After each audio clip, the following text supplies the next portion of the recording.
გარემოს დაცვისა და ბუნებრივი რესურსების მინისტრი ხათუნა გოგალაძე მთავრობის მიერ დაწყებული ახალი პროექტის ფარგლებში ჟურნალისტების კითხვებს პასუხობს.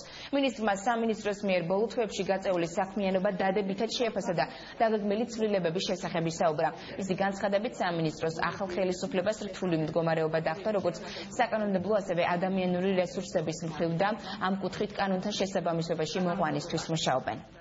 მე ვთვლი რომ ჩემი მინისტრობის პერიოდში ძალიან ბევრი გაკეთდა სამინისტროში გამომდინარე იქიდან რომ სისტემა ძალიან ცუდ მდგომარეობაშია იმის გათვალისწინებით რომ გარემოს დაცვა არ წარმოადგენდა არანაირ პრიორიტეტს და არათუ პრიორიტეტს ეს იყო ძალიან ძლიერი მივიწყებული დარგი და ხშირ შემთხვევაში ითვლებოდა ხელშემშლელად სხვა ეკონომიკის სხვა დარგების განვითარებისთვის ყოველივე აქედან გამომდინარე დაგვხვდა ძალიან ბევრი პრობლემა ეს იქნება საკანონმდებლო სივრცის თვალსაზრისით ინსტიტუციური და დააკნინება თუ ადამიანური რესურსების ტექნიკური თვალსაზრისით და ყველა კუთხით ეს სამინისტრო დახვდა ძალიან რთულ მდგომარეობაში.